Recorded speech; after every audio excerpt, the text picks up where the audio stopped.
अच्छा, अब हमने जिया का प्लेन क्रैश करवा दिया तो जिया के बाद बन गए थे, अगर आपको याद हो, प्रेसिडेंट इशाक खान। प्रेसिडेंट इशाक खान आ गए थे पावर में। प्रेसिडेंट इशाक खान जब पावर में आए जिया के बाद, तो उन्होंने इलेक्शन कराए जिसमें जीती हमारी बीवी साहिबा, जिनको हम कहते हैं बेनजीर भुट्टो। बेनजीर भुट्टो का टेन्योर हम शुरू करते हैं। जरा एक मैं धमकी दे दूं ग्रुप पे कि कोई बच्चे ज्वाइन नहीं कर रहे। Join class everyone.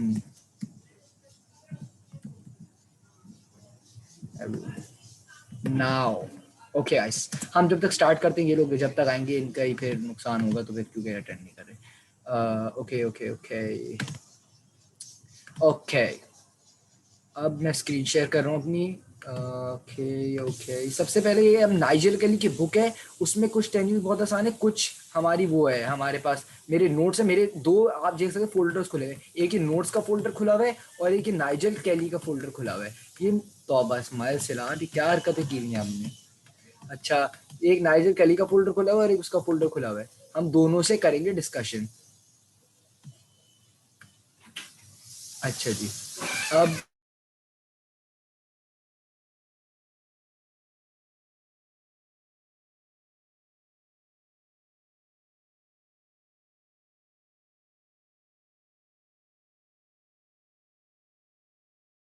अच्छा जी गाइस, हम स्टार्ट करते हैं। सबसे पहले बेनजीर भुट्टो साहिबा आई पावर में, जब क्या हुआ कि भाई जनरल इशाक खान के, भाई ये बहुत शौक है इस बच्चे को, ये बच्चा है जिसने कंपाइल की हुई है हमारी, इसको फॉलो कर दीजिए नई के साथ गाइस आप लोग। ओके, हमारे बेनजीर भुट्टो साहिबा, ये आप पढ़ लीजिएगा इंट्रो। यार इस्माइल हर जगह लगा दिया आपने।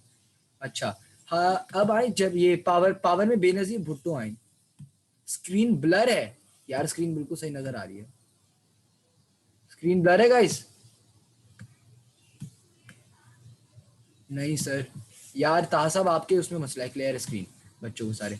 ओके गाइस, अब हम देखें, इसमें हम देखेंगे कुछ चीजें हमें देखने की हैं, यानी कुछ ऐसी चीजें जो हमें पढ़नी चाहिए। सबसे पहले हम पढ़ेंगे भुट्टो के खिलाफ, जो बेनजीर भुट्टो के खिलाफ ऑपोजिशन। अब बेनजीर भुट्टो के खिलाफ मैं आपको जो कुछ सवाल आ सकते हैं वो बताता हूँ। सबसे पहला सवाल सक्सेसेस और फेलियर्स आ सकते हैं बेनजीर भुट्टो की फर्स्ट टेन्योर का। दूसरा सवाल आ सकता है बेनजीर को ऑफिस से डिसमिस क्यों किया गया। तीसरा सवाल बेनजीर भुट्टो, और मतलब तीसरा सवाल ऐसा आ सकता है कि दोनों बेनजीर भुट्टो के टेन्यूर्स का, और या फिर ऐसे दे सकते हैं कि 1988 से लेकर 1999 में जितनी प्रोग्रेस हुई उसका लिखिए। तो हम सबसे पहले ऑपोजिशन जो है वो बुक से करेंगे, तो तैयार हो जाइएगा। सबसे पहले रीजन इनकी डाउनफॉल का था नवाज शरीफ से इनने जो ऑपोजिशन थी। नोट करिए, ऑपोजिशन अपने अपने रजिस्टर्स में ऑपोजिशन के फोल्डर्स बनाइए और नोट करिए सबसे ऑपोजिशन। अब पॉलिटिकल ऑपोजिशन लिखे आप। नवाज शरीफ, सबसे पहले ऑपोजिशन बेनजीर भुट्टो को नवाज शरीफ से आई थी। नवाज शरीफ ने पीपल्स पार्टी ने सिंध में मेजोरिटी ले ली थी, लेकिन दूसरे 3 प्रोविंसेस में मतलब मेजोरिटी नहीं थी पीपल्स पार्टी की, लेकिन ये नेशनल असेंबली में लार्जेस्ट पार्टी थी। और प्रेसिडेंट इशाक खान ने भुट्टो को प्राइम मिनिस्टर बनने के लिए कहा था, लेकिन ये प्राइम मिनिस्टर बनने के लिए ऐसे कोई मतलब कोलिशन फॉर्म करनी थी। अब आप देखिएगा सिंध में 2 मेजर कमिटीज थी, एक है मुहाजिर, मुहाजिर वो कमिटीज हैं जो पार्टीशन के टाइम पे इंडिया से हिजरत करके आई थी, पाकिस्तान आई थी। और एक होते सिंधीज, आयशा अदनान चैट में जो आपको पूछना है वो लिखिए, हैंड रेस करना कि वो अलाउ नहीं है। अच्छा सॉरी सर, लेट हो गई, नमाज पढ़ा था अभी, क्या कंप्लीट कर दिया आपने। जियाउल हक पिछली क्लास में कंप्लीट कर दिया था यान मैंने। अच्छा जी, अब गाइस आप देख सकते हैं कि सबसे 2 पार्टी थी, मुहाजिर्स और क्या नाम है, सिंधीज थे सिंध में मेजर। अब सिंध की सपोर्ट गेन करने के लिए टोटल बेनजीर भुट्टो साहिबा ने क्या किया कि जो मतलब MQM थी, मुत्तहदा कौमी मूवमेंट, वो थी मुहाजिर की रिप्रेजेंटेटिव पार्टी। मुहाजिर की सपोर्ट गेन करने के लिए उन्होंने अच्छा जी, मुहाजिर्स की सपोर्ट गेन करने के लिए इन्होंने इसके साथ कोलिशन फॉर्म की, मतलब यूनिटी फॉर्म की, जिसके बाद ये मतलब यूनाइट हो गई, जिसके बाद सिंध से इनको सपोर्ट मिल गई, जो है हमारी बेनजीर भुट्टो साहिबा को। अच्छा, और इसकी सपोर्ट मुहाजिर्स ने क्यों दी थी, मतलब एमक्यूएम ने क्यों दी थी अपनी सपोर्ट? भाई इसलिए दी थी ताकि एमक्यूएम ने इस शर्त पे दी थी कि भाई आप सिंधीज को ज्यादा राइट, मतलब एक्सेसिव राइट्स देंगे, मुहाजिर और सिंधी के साथ वो मतलब करेंगे, इंसाफ करेंगे इस पे। और फिर नवाज शरीफ जो थे, मतलब इस्लामी जमहूरी इत्तेहाद के जो लीडर थे इस वक्त, वो पंजाब के प्रोविंशियल गवर्नर थे और पंजाब में उनका इन्फ्लुएंस बहुत ज्यादा था। वो बेनजीर को बहुत अपोज करते थे और एक बार नेशनल असेंबली में इनके खिलाफ वो, 2 मिनट गए।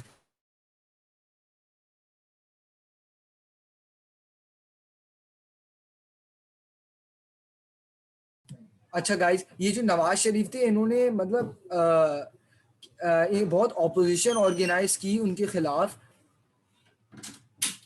आयशा को जो भी लिखना चैट पे लिखे, उसमें अनम्यूट नहीं कर सकता मैं, आई एम सॉरी। ओके, तो इन्होंने बहुत इनके खिलाफ एक नेशनल असेंबली में नो कॉन्फिडेंस मूवमेंट ऑर्गेनाइज की। ये याद करें गाइस, लिखे, बहुत इंपॉर्टेंट है। 1989 में नो कॉन्फिडेंस मोशन इन्होंने मोशन ऑर्गेनाइज की नेशनल असेंबली में। तो नेशनल भाई, जिसमें पॉलिटिकल ऑपोजिशन पार्टी से मिलकर इन्होंने नवाज शरीफ सामने ऑर्गेनाइज की। अब इसमें क्या हुआ कि भाई ये बस 12 वोट से बच गई। अगर इन्हें 12 वोट और मतलब मिल जाते इस नो कॉन्फिडेंस मूवमेंट को, तो इन्हें हटना पड़ जाता। 12 वोट से बच गए, बच तो गई, लेकिन इन्होंने इन्हें इसको डिफीट कर दिया नो कॉन्फिडेंस। लेकिन इस चीज ने बहुत डैमेज किया था भुट्टो की गवर्नमेंट को, बहुत ज्यादा डैमेज किया था, क्योंकि लोग देख रहे थे सिर्फ 19 वोट से बच गई। इसका मतलब नेशनल असेंबली में भी इनकी सपोर्ट इतनी ज्यादा नहीं है, मेजोरिटी तो है, लेकिन ये नेशनल असेंबली बहुत बड़ा रेशियो है जो इनके खिलाफ है। गाइस, आपको पॉलिटिकल ऑपोजिशन समझ आ गया? अगर समझ आ गया तो चैट में यस लिखें, अगर समझ नहीं आया तो चैट में नो लिखें। Yes yes, obviously yes. Okay guys, सबका रिप्लाई चाहिए। Yes yes yes, okay okay, done. Okay okay, सब बच्चों को समझ में आ गया। ओके गाइस, जबरदस्त। ताहा साहब को क्या समझ चीज नहीं आई, वो आप मुझे चैट में बता दिए। ताहा के अलावा सबने यस बोला है। अब ताहा आपको जो समझ नहीं आया वो चैट में बता दिए।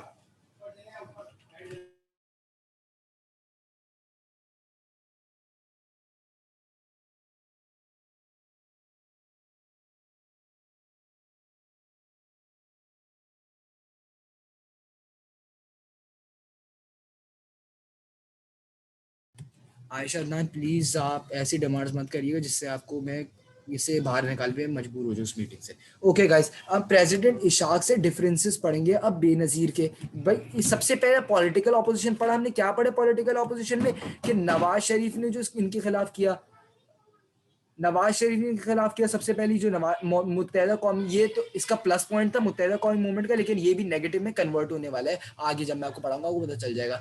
अच्छा, अब क्या था भाई नवाज शरीफ का, आप बताएंगे। नवाज शरीफ प्रोविंशियल गवर्नर पंजाब का, बहुत इंपॉर्टेंट था।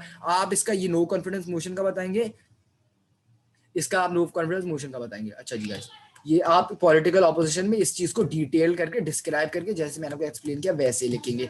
अब डिफरेंस विद प्रेसिडेंट इशाक साहब। अब मामला क्या था कि जिया ने जो 8th अमेंडमेंट की थी, इसको इसने प्रेसिडेंट को बहुत ज्यादा पावर दे दी, यानी अब प्रेसिडेंट के पास बहुत पावर है। What was Pucca Qila massacre? Okay, no sorry, Ayesha Ahmed, मैं आपका नेम नहीं कह रखा है, कॉल कर रहा था। एक आयशा अदनान एक स्टूडेंट है, उनको बोला है। आई एम सो सॉरी अगर आपको कोई ऑफेंस लगा हो। अच्छा, अब जी आयशा अहमद, आपको मैं कुछ नहीं, Ayesha Adnan, please behave yourself. Okay guys, अब पुक्का किला मैसेकर आपने पूछा, मैं इसको बताने वाला हूँ इसका जवाब। 2 मिनट रुके, 2 मिनट रुके गाइस।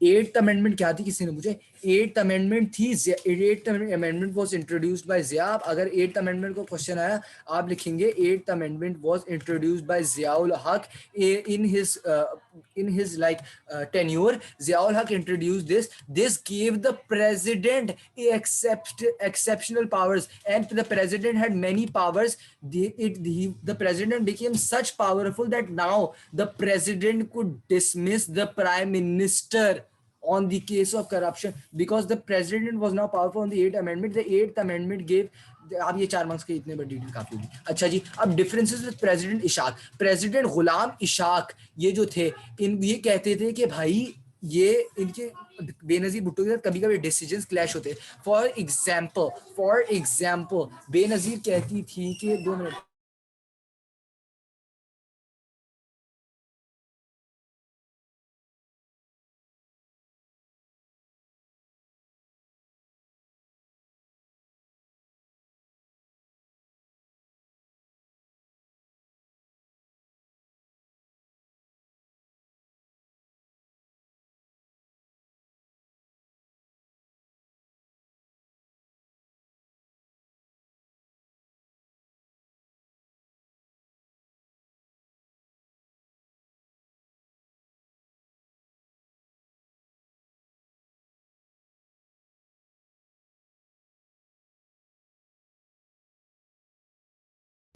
अच्छा जी, तो प्रेसिडेंट इशाक हसन के, सॉरी गाइस वो कोई डिस्टरबेंस हो गई थी, इसके वजह से मुझे थोड़ा सा पॉज देना पड़ा था, सॉरी गाइस। अच्छा, जिसके डिसएग्रीमेंट होती थी, और इस डिसएग्रीमेंट ने कॉज किया इनके साथ, और इसके डिसएग्रीमेंट की वजह से बाद में इनको प्रेसिडेंट गुलाम इशाक ने डिसमिस कर दिया। अब क्या हुआ कहे कि मिलिट्री और जुडिशियल इनके जो वो थे, जिसमें वो क्लैश करते थे। इशाक खान कहते थे कि प्रेसिडेंट का राइट है कि वो सब ये चीजें करे, लेकिन प्राइम मिनिस्टर को इसमें दखल अंदाजी नहीं करनी चाहिए। और उन्होंने, जो बेनजीर ने ऐसे बोला, इनको आप बनाए अपना मतलब मिलिट्री कमांडर। इशाक खान ने कहा नहीं, मुझे इनको तो नहीं बनाना, मुझे उनको बनाना है जिनको मैं चाहता हूँ। तो ऐसे मिलिट्री ऐसे डिसएग्रीमेंट्स का आप लिखेंगे उस क्वेश्चन में, अगर differences with president Ghulam Ishaq Khan आया तो। ओके गाइस, हम पढ़ेंगे और थोड़े रीजंस जो मतलब इनकी चीज, थोड़े सक्सेसेस भी हैं इसमें जो हम पढ़ेंगे। Okay guys, political inflation, unemployment, drug trafficking. अगर आपको याद हो तो जिया के दौर में इस्लामिक पॉलिसीज थी। अगर आपको याद हो तो जिया के दौर में वो ड्रग बहुत हो गई थी। एक अफगान मेरिकल के रिजल्ट में, मैंने आपको अफगान मेरिकल का बताया था पूरा, बहुत ज्यादा ज्यादा डिटेल में। ओके नाउ, अब इसका मतलब है कि वो जिया की इस्लामिक प्रैक्टिस से दूर उन्होंने प्रॉमिस किया था करने के लिए। जो उनके प्रोमिस में वो चीज, कुछ चीजें शुमार थी, उनके प्रोमिस में जो चीज शुमार थी वो हाईलाइट करो, आप लोग देख लीजिए। Hudood in Zina ordinance were to be repealed, यानी इन चीजों को रिपील्ड कराने का इन्होंने इन्होंने प्रॉमिस किया था। अफगान मेरिकल मैक्सिमम कितने मार्क्स का आएगा? अफगान मेरिकल आ सकता है, what was the Afghan miracle 4 marks का, और या फिर why was the Afghan miracle important in, मतलब ऐसे आप समझ लें। आज जब भी आएगा, अगर आपने ये सब चीजें याद की होंगी जो मैं आपको बता रहा हूँ, आपके पास हमेशा इस चीज का आंसर होगा। ओके गाइस, तो हम इसके बाद पढ़ते हैं कि ये जो ऑर्डिनेंसेस थी ये रिपील कर दी गई, या ये रिपील करने का उन्होंने वादा किया था, लेकिन ये रिपील हो ही नहीं थी, मतलब वादे के खिलाफ वर्जी हुई थी। इस मतलब इन्होंने वादा किया था, लेकिन वादे पे को ये निभा नहीं पाई। जो भी यार मुझे डीएम में क्वेश्चंस पूछे, 2 मिनट यार मैं क्लास ले लूँ, और अगर क्वेश्चन पूछे तो इस क्लास ही के अंदर पूछे, ताकि मैं जवाब दे सकूँ। मैं डीएम्स चेक करूंगा जब ये क्लास एंड हो जाएगी तब।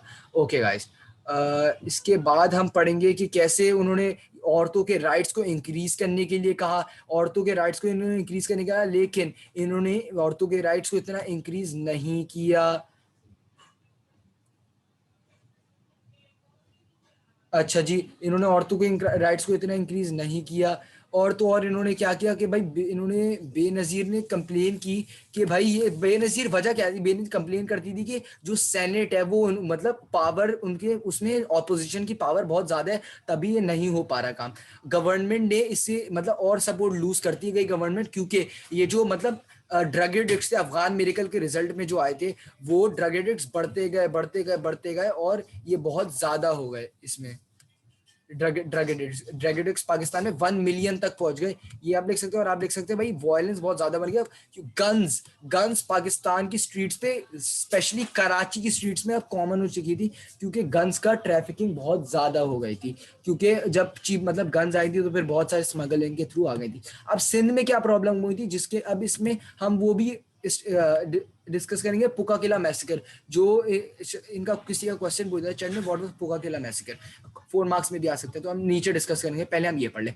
अब आपको जैसा कि पता हो, पीपल्स पार्टी ने सिंध में ओवरऑल सपोर्ट हासिल करने के लिए मुहाजिर्स की पार्टी मुत्तहदा कौमी मूवमेंट यानी MQM से कोलिशन की, जिसमें उन्होंने कहा था कि भाई हम सिंधीज को कोई एक्स्ट्रा राइट्स नहीं देंगे, और सारे मतलब जितने लोग हैं सबके राइट्स को प्रोटेक्ट करेंगे और वायलेंस को हम मतलब खत्म कर देंगे। लेकिन ये हो नहीं पाया, मुहाजिरीन और सिंध के मतलब सिंधीज के बीच लड़ाइयां होती रही।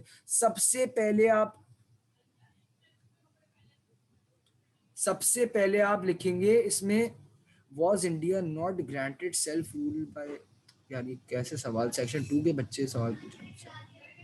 ओके गाइस, ओके हमने तो पर सबसे पहले पढ़ना है कि 1988 में एक इंसिडेंट हुआ था, जिसमें मुहाजिरीन जो थे वो जो मुहाजिरीन बाइकर्स थे, सिंधी बाइकर्स थे, उन्होंने एक क्राउड पे फायर किया हैदराबाद में, प्रोटेस्टिंग क्राउड, ये हक के लिए प्रोटेस्ट कर रहे थे, जो क्राउड था इसमें फायरिंग शुरू कर दी, जो मुहाजिरीन वो सिंधी बाइकर्स थे।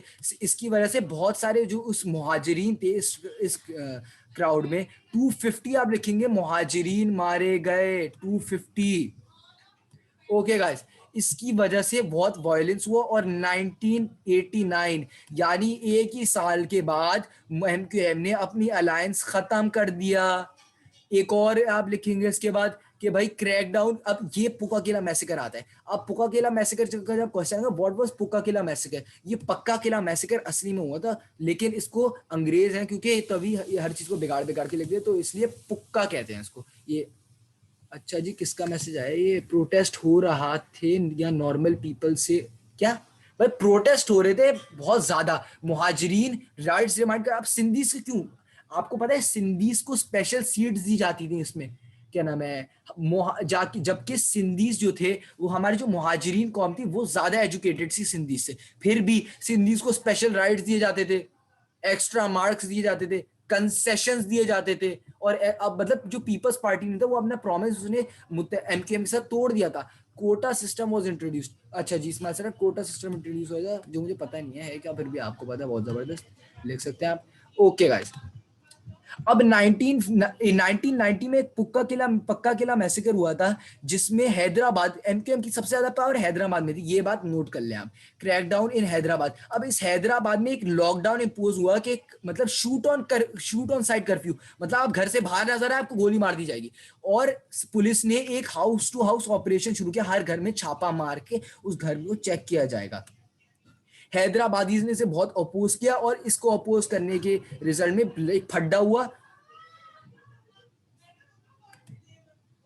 Separate seats were reserve for Sindhis, बिल्कुल सही।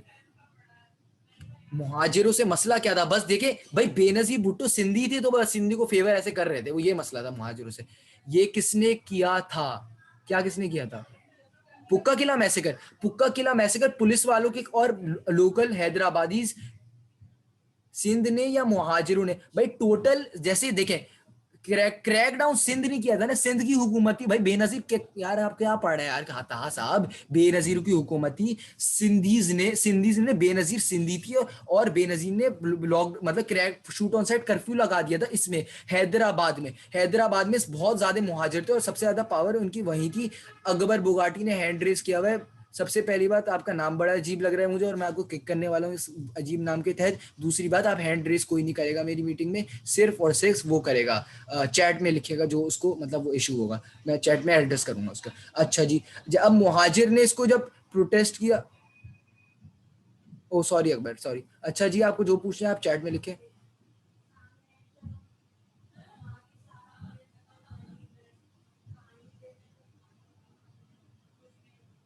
नो प्रॉब्लम नो प्रॉब्लम, अब हैंड नहीं रेस कर पाऊंगा। अच्छा, मुहाजिरों ने मुझे इस ट्रीटमेंट से प्रोटेस्ट किया और इस प्रोटेस्ट की वजह से यानी घर पे पुलिस घुसी और फड्डा हुआ जिसमें 31 वुमेन और चिल्ड्रन मारे गए। मुख्तलिफ पुक्का किला मैसेकर इसे कहते हैं। इसकी वजह से कराची में बहुत सारे धरने होना शुरू हुए और बहुत सारे और 300 डेथ्स और हुए इसकी वजह से। बहुत सबसे आपने हमने तीन रीजंस पढ़ ली बेनजीर की डाउनफॉल की। सबसे पहले बेनजीर की डाउनफॉल की रीजंस हमने पढ़ी, डिफरेंसेस विद गुलाम शाह खान। फिर हमने पढ़ी वो जो नवाज शरीफ के साथ उनकी डिफरेंसेस थी। हम तीसरी पढ़े जो उनके violence between the Sindhis and Muhajirin. बस ये तीन रीजंस है। अगर आया क्वेश्चन व्हाट लाइक क्वेश्चन है व्हाट, जैसे क्वेश्चन 14 मार्क्स का ऐसा आ सकता है, what was the main was the Pukakela massacre the main reason for the downfall of Benazir between 1988 and 1990? एक और जैसे आया फॉर एग्जांपल क्वेश्चन के 2 मिनट यार गाइस, 2 मिनट।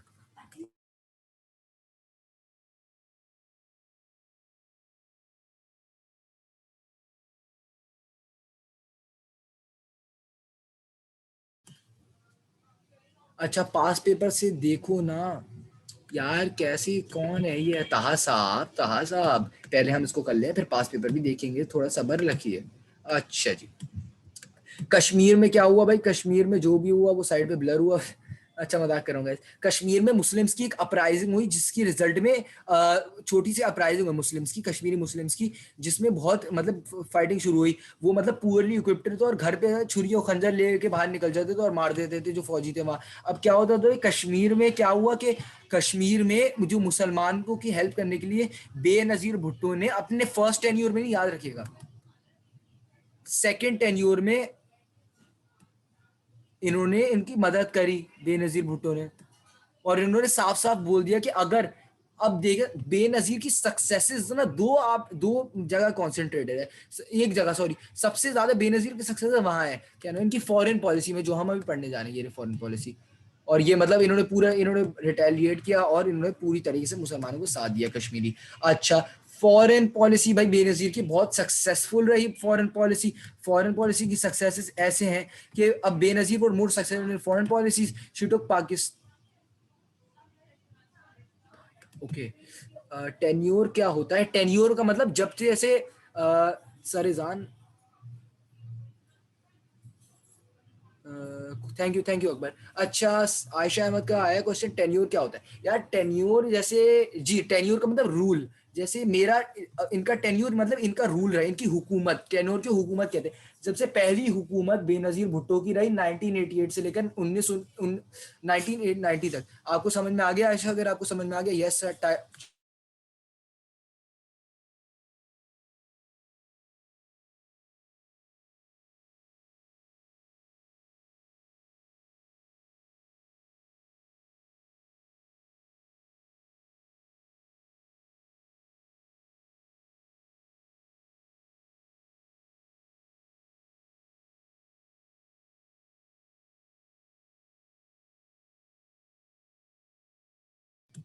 ओ सॉरी गाइस, सॉरी, मैं म्यूट था, मुझे पता नहीं था। अच्छा, अब सार्क की जो चौथी जो मीटिंग थी, south Asian association for regional cooperation, इसको पाकिस्तान में होस्ट किया इसको, जिसकी वजह से अब 1988 में इसको होस्ट किया पाकिस्तान ने, जिसकी वजह से रिलेशंस बहुत इंप्रूव है पाकिस्तान के। और पाकिस्तान और इंडिया, बहुत इंपॉर्टेंट पॉइंट टू नोट है, रिलेशंस में भी ये आ सकता है, रिलेशन में, कि पाकिस्तान ने इस कॉन्फ्रेंस के दौरान तीन तीन सेपरेट पीस अग्रीमेंट साइन किए, तीन अमन के जो अग्रीमेंट्स थे वो साइन हुए थे गाइस। ओके गाइस, गाइस इसके बाद हम पढ़ते हैं इनके, हमने पढ़ ली सब चीज़, सक्सेसेस जो मैंने पढ़ाई वो इसमें आती हैं, और वो थोड़े से उनके मतलब कैसे उनको मतलब कोलिशन फॉर्म की उन्होंने सक्सेस में, वो आता है थोड़ा सा। Will we do geography? Geography में कोशिश करूंगा कराऊं, अगर रिएक्शन मतलब मैं रेफरेंडम कराऊंगा मैं ग्रुप में, अगर रिएक्शन आया कि ज्योग्राफी करना है तो फिर मैं ज्योग्राफी भी करा दूंगा। पहले अभी हिस्ट्री के सेक्शन 3 चल रहा है हमारा, 2 सेक्शन मैंने पिछली 2 क्लासेस में करा दिए। और कल भी यार मैं कल ये करा देता मैं कल, लेकिन मसला ये हुआ कल कि हमारे पास वो आ गया है, बहुत कल डिस्टर्बेंस पैदा हुई जिसकी वजह से मैं करा नहीं सका, बट डिस्टर्बेंस पैदा हुई है, आप नोट कर लें। अच्छा, ना अब ना जो आसिफ अली जरदारी पे करप्शन के केसेस लगना, 2 minute guys, 2 minute.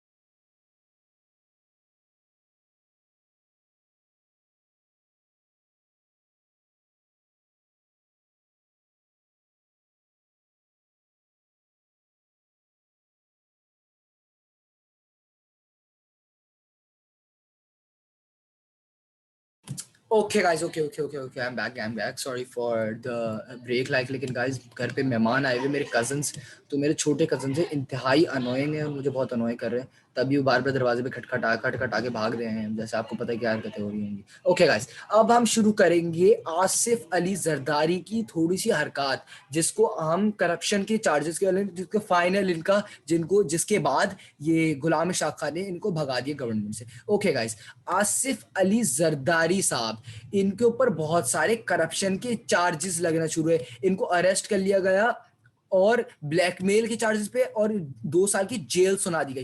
Peoples party अभी भी कहती थी कि भाई नहीं, ये बहुत जरदारी इनोसेंट है, लेकिन उसकी जो करप्शन की टेस्ट और गवर्नमेंट की वीकनेस थी, गवर्नमेंट की वीकनेस कहाँ थी, अभी जो पुक्का किला मैसेकर, और इसको गवर्नमेंट कंट्रोल नहीं कर पा रही थी, इसमें गवर्नमेंट की वीकनेस थी, ये इसके बारे में रखेंगे अब। और प्रेसिडेंट गुलाम इशाक खान ने देखा कि बहुत मतलब हो गया, बहुत सारी ये हो गया हमारे पास, अनरेस्ट हो गया। अच्छा लॉल, ले ये मैंने चैट में देखा नहीं।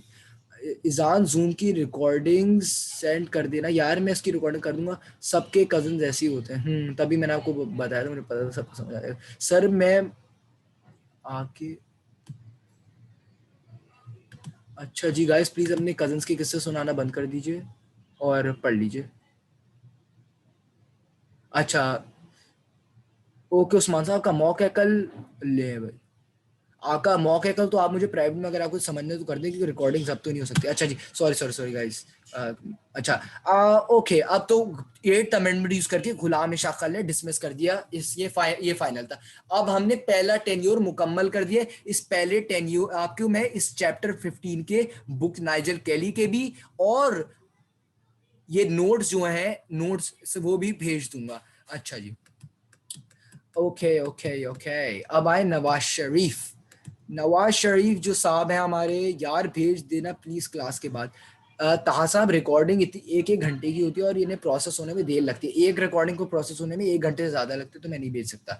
अच्छा, ये अकबर बुगाटी जो है ना, बहुत तंग कर रहा है, अनम्यूट करने की रिक्वेस्ट कर रहा है मुझे, तो इस खुशी में मैं इसको मीटिंग से हटा रहा हूँ। Okay Akbar, bye bye. Okay guys, अब इसके बाद हम पढ़ेंगे नवाज शरीफ की थोड़ी सी, नवाज शरीफ का सेकंड यूनिट। अब वापस इलेक्शंस करवाए इशाक खान ने और जीत गए नवाज शरीफ।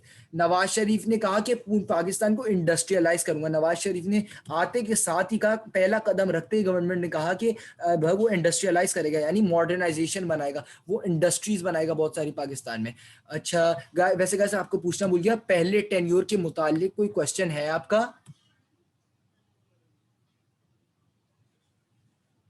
पहले टेन्योर का कोई क्वेश्चन है तो वो प्लीज चैट में बता दीजिए। जबरदस्त, जिसका क्वेश्चन ये, क्योंकि जैसे मैं पढ़ा रहा हूँ, मैं कोशिश कर रहा हूँ कि आपका कोई क्वेश्चन ना हो। अच्छा गाइस, ये मैं जो मीटिंग का, ये जो मीटिंग हमारी खत्म होने वाली है 8 मिनट में, जब ये खत्म होगी ना, मैं एक और लिंक ग्रुप में भेजूंगा, तो फिर फौरन उसको वापस ज्वाइन कर लिएगा। सॉरी गाइस, जो मैंने अभी आपको लिंक भेजा उससे वापस आप रिज्वाइन कर लिएगा। ओके एवरीवन, जब ये खत्म हुई मीटिंग, क्योंकि ये जूम वाले हैं ना, सिर्फ 40 मिनट की करने देते हैं। ओके गाइस, अब हम पढ़ेंगे थोड़ी सी इकोनॉमिक पॉलिसीज, जैसे कि आपको पता है इंडस्ट्रियलाइज करने का, कि इन्होंने कहा कि अनएम्प्लॉयमेंट बहुत बड़ी प्रॉब्लम है, और इन्होंने एम्प्लॉयमेंट बढ़ाने का इन्होंने ऐड किया, जो बड़ी भी इनके दौर में, तो आप सक्सेस में लिख सकते हैं एम्प्लॉयमेंट भी बड़ी इनके दौर में। इन्होंने कंट्री को मॉडर्नाइज करने का इफेक्ट किया और नेचुरल रिसोर्सेज का यूज निकालने का कोशिश की। नवाज शरीफ ने कहा कि भाई मुझे प्राइवेटाइजेशन करानी है सारी इंडस्ट्रीज की, जो कि नेशनलाइज होती है जैप के अंडर, मतलब वो ने प्राइवेटाइज करानी थी। ये एक अच्छी प्राइवेट, ये पॉजिटिव इनका एस्पेक्ट आ सकता है कि प्राइवेटाइजेशन करानी थी इनको। अब प्राइवेटाइजेशन बहुत जबरदस्त चीज होती है, क्योंकि इससे जो प्राइवेट कंपनीज होती है वो इन्वेस्ट करती हैं उसमें, कंपनीज में, और गवर्नमेंट में होती है तो ज्यादा लोग इन्वेस्ट नहीं करते और अनएफिशिएंट होती हैं, लेकिन जब प्राइवेटाइज होती है तो एफिशिएंट हो जाती है। जैप के दौर में इंडस्ट्रीज इनएफिशिएंट थी, क्योंकि ये प्राइवेटाइज टाइज की हरकत की वजह से जैब की। ओके, अगर गाइज आपको पता नहीं हो जैब कौन है, तो जैब है जुल्फिकार अली भुट्टो। मैं जल्दी जल्दी बोलते हैं, आई एम सॉरी अगर आपको लगा। Why was Benazir not able to end the Islamic policies of Zia? Ismail Silat. बहुत जबरदस्त क्वेश्चन है इस्माइल सिलाट का ये। अच्छा, अब देखें गाइज, सेनेट में ये मैं आ रहा हूँ सियासत के अंदर, जो हमारी मॉडर्न सियासत है। अब ब्रिटिश के दौर में जब गवर्नमेंट होती थी, एक वो होता था रूल, नेशनल असेंबली का हमेशा रूल है, सेनेट का रूल है। अब सेनेट में अगर कोई वोट पास हुआ, जैसे बेनजीर ने कहा मैं ये दोनों ऑर्डिनेंसेस खत्म कर रही हूँ, जिना ऑर्डिनेंस और हुदूद ऑर्डिनेंस खत्म कर रही हूँ भाई, इसको मैं खत्म कर रही हूँ, तो अगर ये बिल उसका डायरेक्ट माना नहीं जाएगा, अब ये एक जाएगा सेनेट में प्रोसेस होने। अगर 33% लोगों ने इस बात पे नो कह दिया, 33% लोगों ने, 1/3 असेंबली के लोगों ने इस बिल को नो कर दिया, तो ये बिल पास नहीं होगा। अब सेनेट में ऑपोजिशन जब डोमिनेट कर रही थी, ऑपोजिशन की डोमिनेशन की वजह से 33% से ज्यादा थी, तो जब भी कोई बेनजीर अपने बिल पास कराना चाह रही थी, वो कहा मतलब 33% ज्यादा थर्ड, वो कहते थे नो। अगर जब वो नो कहते थे, वो बिल पास नहीं हो सकता था। आपके जबरदस्त क्वेश्चन का आंसर जबरदस्त तरीके से दे चुका है इस्माइल सिलाट। किसी को भी कंफ्यूजन है, क्वेश्चन पूछ लीजिए मुझसे। Okay guys, guys guys guys, question नहीं है तो फिर अंडरस्टूड लिख दीजिए ताकि मैं आगे बढ़ जाऊं।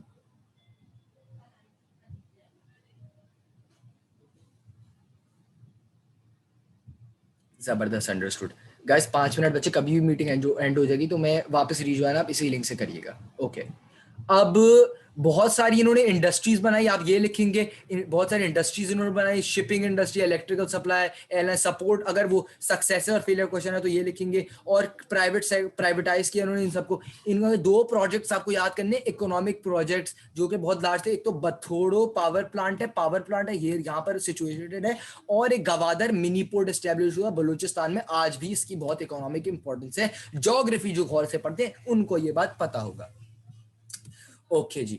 इसके बाद अनएम्प्लॉयमेंट इन्होंने खत्म करने के लिए टैक्सीज, बहुत सारी टैक्सियां इन्होंने चीप लोन्स में ली थी और लोगों को दे दी थी लोन्स में, और बहुत सारे लोगों के लिए एम्प्लॉयमेंट पैदा हो गई थी। अब इनके सक्सेसेस हम पढ़ चुके हैं, अब आते हैं इनके फेलियर्स।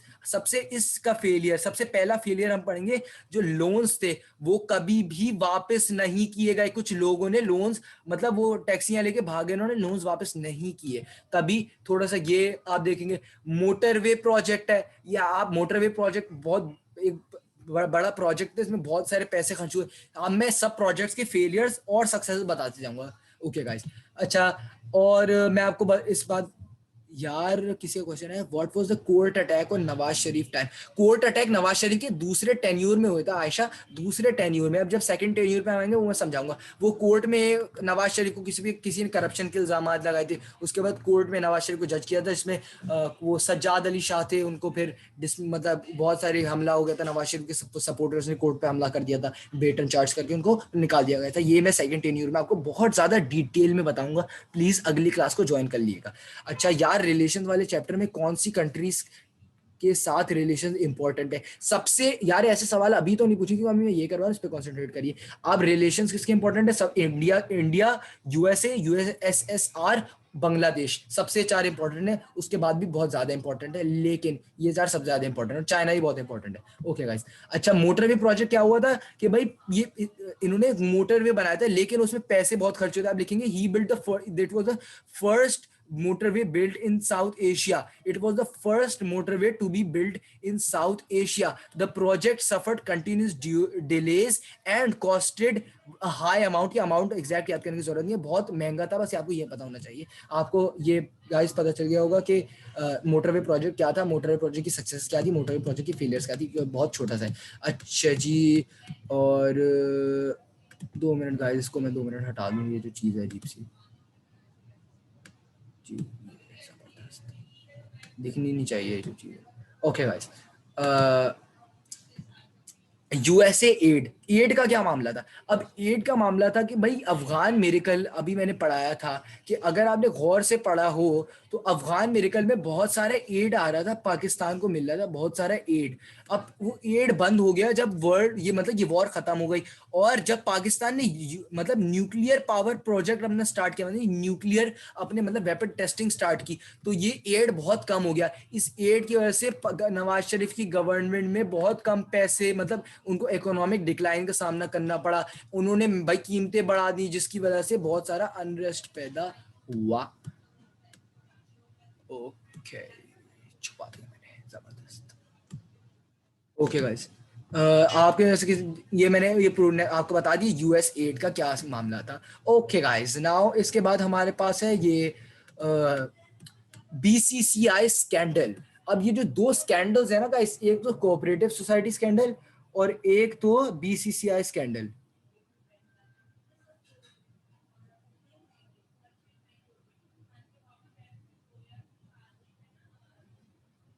बीसीसीआई स्कैंडल, ओके जी। अब ये जो बीसीसीआई स्कैंडल हम सबसे पहले पढ़ेंगे। सब बीसीसीआई स्कैंडल आप याद कर ले, बैंक रिलेटेड स्कैंडल था। अब बीसीसीआई स्कैंडल में क्या हुआ था, पाकिस्तान का एक बैंक था जिसका नाम था बीसीसीआई बैंक। बीसीसीआई बैंक इसका बहुत बड़ा नाम है जो आपको याद करने की जरूरत है। तो बीसीसीआई बैंक ये कोलैप्स हो गया 1991 में। इसकी कोलैप्स होने के रिजल्ट में बहुत सारे लोगों की जो इन्वेस्टमेंट थी वो इसमें डूब गई। अब 1991 में ब्रिटिश टीम ने इसके सस्पिशन का शिकार हुए कि ब्रिटिश ने इनके ऊपर शक करना शुरू किया, और इन्होंने इसके ऊपर रिसर्च करना शुरू किया कि हुआ क्या है असल में मामला। इन्होंने फिर रिसर्च के तहत इनको पता चला कि बीसीसीआई ने बहुत सारा फ्रॉड किया था लोगों के साथ। अब इस फ्रॉड के उसमें वो उस बैंक को बंद कर दिया गया था, बीसीसीआई बैंक को बंद कर दिया गया था, और उनको बहुत सारे लोन्स देने पड़े थे बीसीसीआई बैंक को, जिसकी वजह से किसका मैसेज आया इतना बड़ा, reasons for the loss of US aid. जी जी स्माइल सर, पता है हमें, बता चुका हूँ मैं सब चीजें। ओके